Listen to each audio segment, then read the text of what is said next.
Got ourselves a review here on the CRKT M16 10KZ. So this is the littlest one out of the bunch. This is what I'd probably call your EDC pocket knife version. And I'm going to talk to you about it.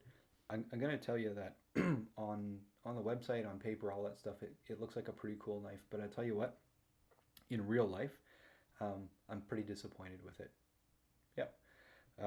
So a couple reasons for that. If you are considering this knife, know a couple things.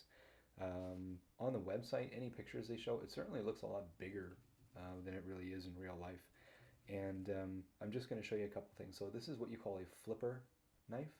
And so there are thumb studs here, but they're kind of useless because of the way they're embedded into the knife handle. You can't really get at them. So you're meant to do this, flip it out, which does give you a nice quick release on the knife.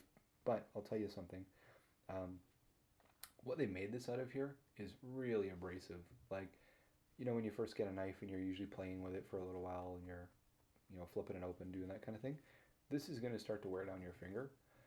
And it's just, it doesn't make for a great long-term experience. Anyways, so a couple other things about this. This has the auto locks feature on it. So if you can see this here, there's this little red dot. And what you actually have to do is you have to pull that down and then press in the liner. So it's a nice feature. I've seen videos where people honk on this thing and it certainly bypasses that lock. I tend to say that's probably more gimmicky than anything because I've never had a knife fold in on me the wrong way. I mean, if you're using a knife properly, you're always cutting away from yourself and cutting down. Chances of it backing up on you like that are probably pretty minimal, but hey, I mean, it's probably nicer to have it than to not have it. The handle here is like this sort of ABS plastic kind of thing. It's really slippery. It's pretty disappointing. And this knife, I mean, I'm from Canada here. We'd never get anything cheap, and so you're probably paying anywhere from 35 to 40 bucks for this guy. So it's, yeah, a little bit of a disappointment here. I believe the steel on this guy is Oz 8, which is not bad. It's not crazy good. It's not crazy bad. So it's pretty easy to sharpen. You could certainly sharpen in the field or probably take a rock to it and still be able to get an edge on it. And you can see it's got partial serrations on it. I actually kind of like that. It's the only knife I own with serrations on it. I'd never get a fully serrated knife. I think they're a lot less useful than, especially in EDC, than just a straight normal blade here. Tonto tip.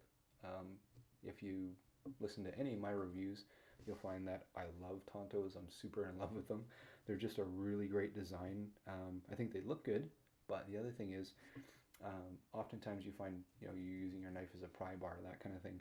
A lot of less chance of breaking off the tip of that knife when it's Tonto like that than, let's say, you know, something like this. And in fact, this is actually a modified Tonto. It's pretty aggressive, very pointy tip on it here. You get a spear point on this guy, and none of these I'd really want to apply a lot of pressure digging into something with. So anyways, what else can we tell you about this guy? So it is a tip down carry, and so in my books that's, you know, just one little strike against it.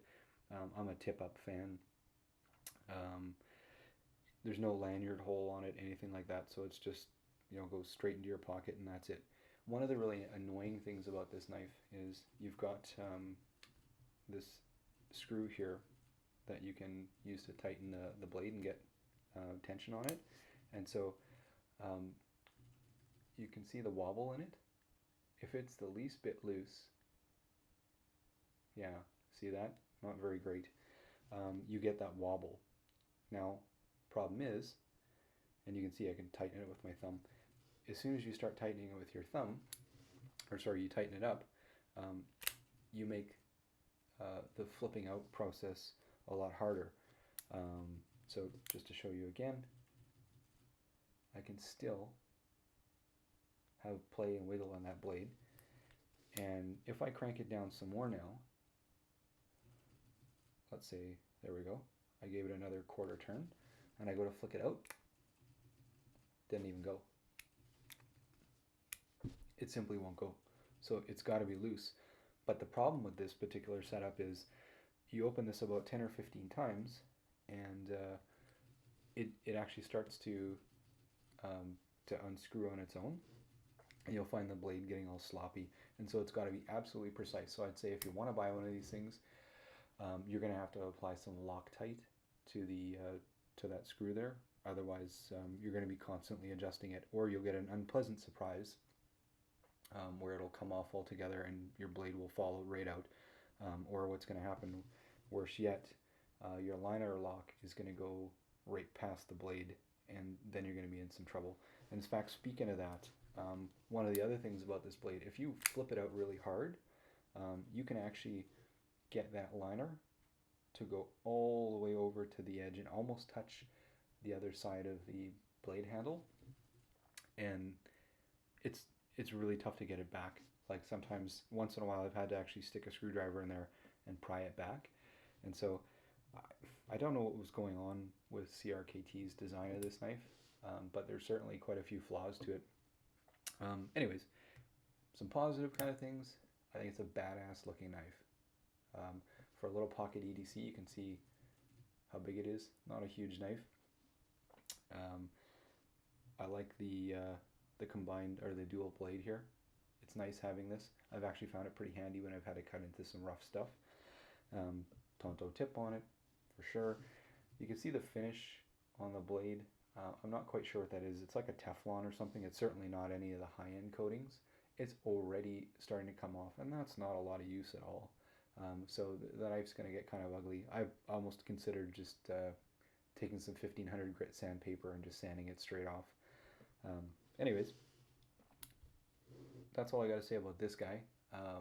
It's not bad, but you can certainly see that there's some flaws to it. So I would say probably not to spend your money on it and get yourself something else. Just as a point of reference, I've reviewed Sanrenmu knives. Now these are the Chinese knives. This guy was 12 bucks, and it's a far better deal. It's called a GB763.